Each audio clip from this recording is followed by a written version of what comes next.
Former Foreign Minister Julie Bishop has a unique connection to the new king. She's the head of his main charity in Australia, the Prince's Trust, and joins me now. Julie Bishop, welcome to 7:30. Good evening. How does a nation like Britain, already suffering a deep crisis of confidence, overcome the loss of a monarch who was the very symbol of its stability for 7 decades? Well, in fact, King Charles is the longest serving heir to the throne. He has been planning for this moment for over 70 years. And so I believe that it will be a seamless transition. And he's probably the most well-known and recognised public figure in Britain after the Queen. I do feel for Liz Truss, of course, as the new Prime Minister. If you put it in an historic context, no British Prime Minister has had to manage the transition to a new monarchy since Winston Churchill back in February 1952. He at that time was in his late 70s and Queen Elizabeth only 25. Well, Liz Truss has been Prime Minister for literally 2 days before she had to manage this situation. It's a truly extraordinary moment. It is. Just take us to there you go, did it already. King Charles. Actually, how does King Charles sound in your mouth? How does it sound to you? Are you used to it yet? I'm becoming very accustomed to saying King Charles III and have done so on many occasions since Saturday. Well done. So King Charles III, you actually know him very well, better than many or most Australians. Both as Foreign Minister and also through your role in the Prince's Trust. Do you think he can fill the void left by his mother? I believe he has a very profound understanding of the role that he must undertake. After all, he has been preparing for it for many, many years, as we know. But I think my question is more to capacity and personality. Absolutely. And whether he's got the disposition.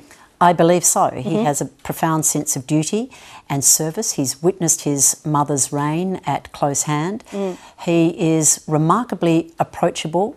He is self-deprecating, very amusing, but he has a deep sense of history. He's deeply intelligent, broadly educated, and has a very deep understanding of global affairs and takes a huge interest in countries like Australia. And do you know that more from the getting to know him when you were Foreign Minister through the Commonwealth, or when he was standing in for his mother, or through the Prince's Trust, or both? Both, but probably more from my role as Chair of the Prince's Trust in Australia. In that capacity, I have spent one-on-one time with him in his sitting room at Highgrove, at a dinner at St James's Palace where I sat next to him. Just recently. Indeed. Yep. But also as Foreign Minister, I travelled to Vanuatu with him, and that was a most important and significant visit for him to Vanuatu. So we have spent a lot of personal time together, and I feel that he will be a magnificent and refreshingly modern monarch. Now, he actually went to Vanuatu on the back of a very famous trip by his father. Now, his father was treated as a god in Vanuatu. How did he deal with all of that? Well, his father visited Vanuatu in 1974 with the Queen, and they arrived on the Britannia, the yacht, and the locals were absolutely in awe, and for some reason Prince Philip became a godlike figure in Vanuatu, and there was huge excitement when Prince Charles, as he then was, arrived in Vanuatu. They held many tribal ceremonies. They made him a head chief. He was bedecked in palms and different tribal rituals, and it was quite extraordinary. The people came from all over Vanuatu to meet then Prince Charles, and he took it all with great respect, but also a touch of self-deprecating humour. He would tell them that he was only the son of God. He wasn't the God.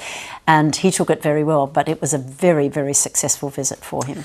Let's just move to the thing that we know about. One of the things we know about him most clearly is that unlike Queen Elizabeth, we know more about his political views. We particularly know about his views in relation to climate change. Do you think he's going to be able to constrain himself? Does he need to constrain himself? Or will he be speaking up on issues like climate change and the future of the planet?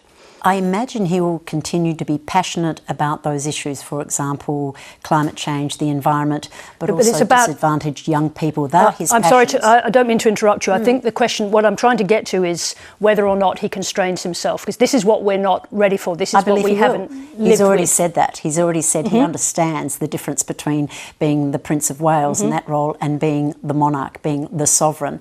And he has a very deep sense of constitutional responsibility, and I believe he will be above the political fray. Doesn't mean he won't still be passionate about these topics. I expect he'll continue his work through the Prince's Trust, which will remain the Prince's Trust. He will remain the President as King.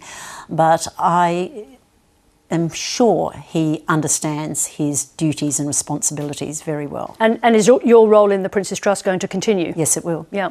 So just a question about Australia. We know that he's King, how about that? Twice in one go. King Charles, this is my first day really giving it the proper treatment.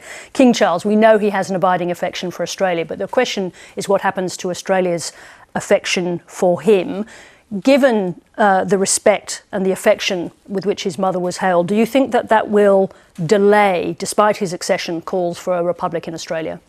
There won't be a referendum for a republic this term of the Labor government. That's obvious because Prime Minister Albanese knows he needs an election mandate to introduce such a subject. So if the Labor Party wants to persist, well then it'll have to be after the next election or the one thereafter. But King Charles is very well known in Australia. He did spend time at Timbertop in 1966. He often refers to the time he spent here. He's been a constant visitor to Australia and he often speaks of the deep affection. In fact, I understand that our Acting High Commissioner has already had an audience with King Charles.